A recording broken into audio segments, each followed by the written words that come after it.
আপোনালোকেতো জানেই আমাৰ বাপতি সাহোন ৰঙালী বিহুটিৰ 7 বিহুৰ ভিতৰত আমি যদি সাতেকি খাওঁ তাৰমানে 7 বিধ শাক তুলি যদি আমি ভাজি খাওঁ তেতিয়াহ'লে ভাল বুলি কয় আৰু বহুতে 108 বিধ বিচাৰিও খায়।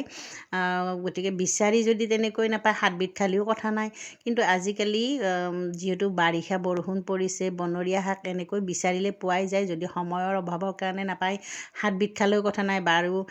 প্ৰত্যেক দিনাই যদি একোটা এনেকৈ কচু শাক মানে ঢেকীয়া শাক কলডিল পচলা এইবিলাক এনেকৈ খায় তেনেকৈও খালে ভাল বুলি কয় আৰু এইবিলাক।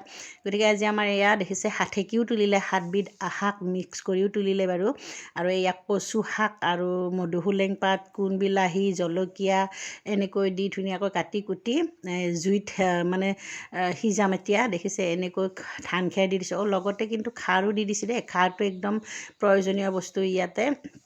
খাৰ দি এনেকৈ খেৰ তলত দি দিলে আধা আৰু মাজতে সোমাই দি তাৰ ওপৰত আৰু দি দিলে দি এতিয়া ইয়াতে জুই লগাই দিব। যিহেতু শুকান খেৰ বেছিকৈ জ্বলি যাব সমসমাই, গতিকে তাৰে ওপৰত আকৌ দি দিব কেঁচা জাবৰ বা পাত তাত আনি এনেকৈ দি দিলে ধোঁৱা ওলাব, ধোঁৱাটোৰ ভিতৰতে যিখিনি হয় তেনেকৈ হৈ থাকিব।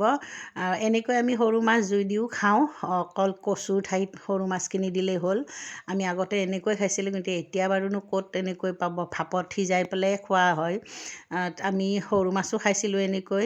গতিকে যোনে যেনেকৈ পাৰে এনেকৈ 7 বিধ বস্তু খালে হৈ যায় আৰু বহুত বেমাৰ আজাৰ কাট যায় বুলি কয়। দেখিছে এয়া কচু পিটিকাখন সকলোৰে প্ৰিয়, জুতি লগা হয়, সকলোৱে ভাল পায়, সকলোৱে খাব আৰু ধুনীয়াকৈ জোখমতে নিমখ আৰু মিঠাতেল দি দিছোঁ, কেঁচা মিঠাতেল দি পিটিকি লৈছোঁ। লগতে আৰু অকণমান ভোট জলকীয়া দিছোঁ, এইখিনিত জলকীয়া হ'লে বহুত খাই ভাল লাগে।